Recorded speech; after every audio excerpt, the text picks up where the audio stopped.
اگلے زمانوں میں نکاح رجسٹر ہوتے تھے, زبانی کلامی ہوتا تھا نا, ایجاب و قبول گواہوں کی موجودگی میں. اب ریٹن میں ہوتا ہے. اب کوئی مجھے اگر آگے کہے کہ جی ریٹن میں نکاح کا ریکارڈ رکھنا کیا ضروری ہے, میں کہوں گا شرعی طور پہ تو ضروری نہیں ہے, لیکن اخلاقاً یہ ضروری ہے, ورنہ قانوناً اس کی کوئی حیثیت نہیں ہوگی. آج کل کے دور میں یہ ضروری ہے, لیکن مولویوں نے چھپ چھپا کے دوسری تیسری شادیاں کی ہوئی ہیں, وہ رجسٹر بھی نہیں کی ہوئی. ہاں کیونکہ وہ رجسٹر ہو جائیں گی تو مرنے کے بعد اس بیوہ کو بھی حصہ ملے گا. تو یہ نکاح ہے ان کے, نکاح اعلانیہ ہوتا ہے, زنا چھپ چھپا کے ہوتا ہے. مجھے بتائیں جب یہ مرد مر جائے گا اور اس کے مرنے کے بعد 2-3 جو عورتیں چھوڑ کے اور اس کے بچے چھوڑ کے جو یہ مرا ہے, ان کو وراثت میں حصہ نہیں ملنا جب ان کے پاس ڈاکومنٹ ہی نہیں ہوگا کہ ہم ان کی بیوی ہیں. تو وہ قانون مجھے بتائیں لے سکتے ہیں جداد میں سے حصہ؟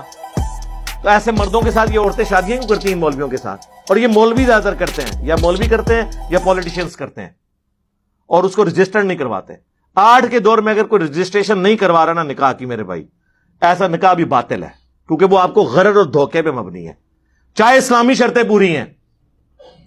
لیکن چونکہ یہ معاشرے کا ایک, اس زمانے میں اگر کوئی زبان دیتا تھا نا جناب, کافر کو بھی گردن کٹتی تھی.